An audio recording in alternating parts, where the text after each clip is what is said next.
आज की इस चर्चा में आपका स्वागत है। पिछले 24 घंटों की कुछ अहम खबरें हमारे पास। अंतर्राष्ट्रीय राजनीति से लेकर भारत की कुछ घटनाएं और हाँ, क्रिप्टो बाजार पर भी नजर डालेंगे। कोशिश रहेगी कि सिर्फ खबरें ना बताएं, बल्कि समझें कि चल क्या रहा है। तो शुरू करते हैं अमेरिका से।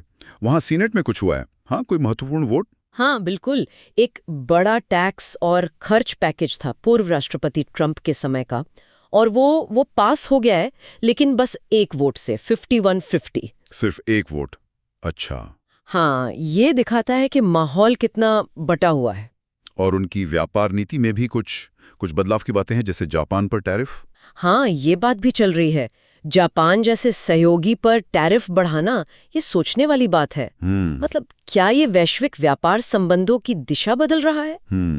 लगता तो है। शायद अब गठबंधनों से ज्यादा अपने हितों पर जोर है। हाँ, ऐसा लग रहा है। और इतने कम मार्जिन से बिल पास होने का मतलब है कि आगे भी खींचतान जारी रहेगी। सही बात है। अच्छा, अब जरा भारत की तरफ देखें।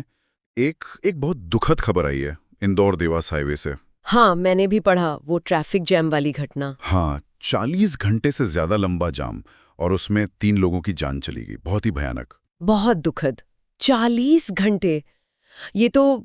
और उससे भी ज्यादा चौंकाने वाली बात, NHAI के वकीलों की कोर्ट में टिप्पणी कि इतनी सुबह निकलने की क्या जरूरत थी, ऐसा कहा गया है। क्या सच में? ये तो अविश्वसनीय है। मतलब ये असंवेदनशीलता की हद है। बिल्कुल। ये पूरे घटना हमारे इंफ्रास्ट्रक्चर मैनेजमेंट पर और सरकारी एजेंसियों की जवाबदेही पर बहुत गंभीर सवाल खड़े करती है ना? सही कहा। 40 घंटे का जाम कोई छोटी बात नहीं है। ये तो सिस्टम का फेलियर लगता है। बिल्कुल। और अगर ये टिप्पणी सच है तो ये दिखाता है कि जमीनी हकीकत से कितना अलगाव है। सोचने वाली बात है।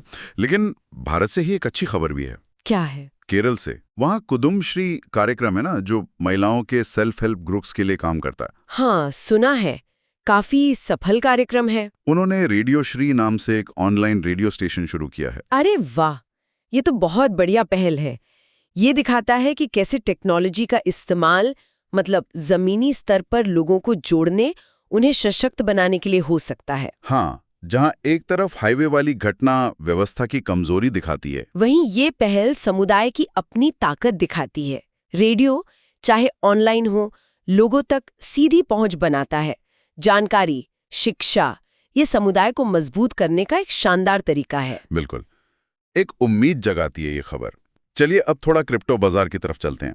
शिबा इनू, SHIB, इसमें काफी हलचल है। हाँ, शिबा इनू, वो मीम कॉइन, उसमें वेल एक्टिविटी जिसे कहते हैं, मतलब बड़े निवेशकों की गतिविधि, उसमें जबरदस्त उछाल आया है। अच्छा, कितना? खबरों के मुताबिक खरबों टोकन का लेन देन हुआ है। बड़े ट्रांजैक्शंस में करीब 551% का उछाल। 551%? बाप रे। हाँ, इसका मतलब है कि बड़े खिलाड़ी या तो भारी मात्रा में खरीद रहे हैं या बेच रहे हैं। तो ये सट्टेबाजी है या कोई फंडामेंटल बदलाव? देखिए, शिबा इनू जैसे मीम कॉइन में अक्सर ये तेज सट्टेबाजी का ही संकेत होता है। मतलब कॉइन की असली कीमत में कोई बदलाव हो जरूरी नहीं। ये दिखाता है कि मोमेंटम और बाजार की भावना, वो कितनी अहम है इस खेल में। मतलब हाई रिस्क हाई रिवॉर्ड वाला मामला। बिल्कुल। इथीरियम जैसे कॉइन ज्यादा स्थिर हो सकते हैं क्योंकि उनका इस्तेमाल ज्यादा है, लेकिन शिबा इनू ये पूरी तरह बाजार की चाल पर निर्भर करता है। समझ गया। तो आज हमने कई तरह की चीजें देखी। अमेरिका में राजनीतिक खींचतान, व्यापार नीति में बदलाव के संकेत। हाँ, और भारत में वो इंदौर हाईवे की दुखद घटना, और उसकी ठीक उलट केरल की वो सकारात्मक सामुदायिक पहल। बिल्कुल। और फिर क्रिप्टो बाजार में शिबा इनू की ये तेज हलचल। हाँ, ये सब खबरें दिखाती हैं कि कैसे एक ही समय में दुनिया में कितनी अलग अलग चीजें चल रही होती हैं।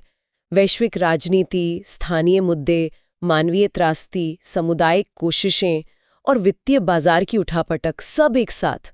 सही। इंदौर वाली घटना और NHAI की वो टिप्पणी, ये सब हमें सोचने पर मजबूर करता है कि बुनियादी ढांचे और जिम्मेदारी का क्या मतलब है आज।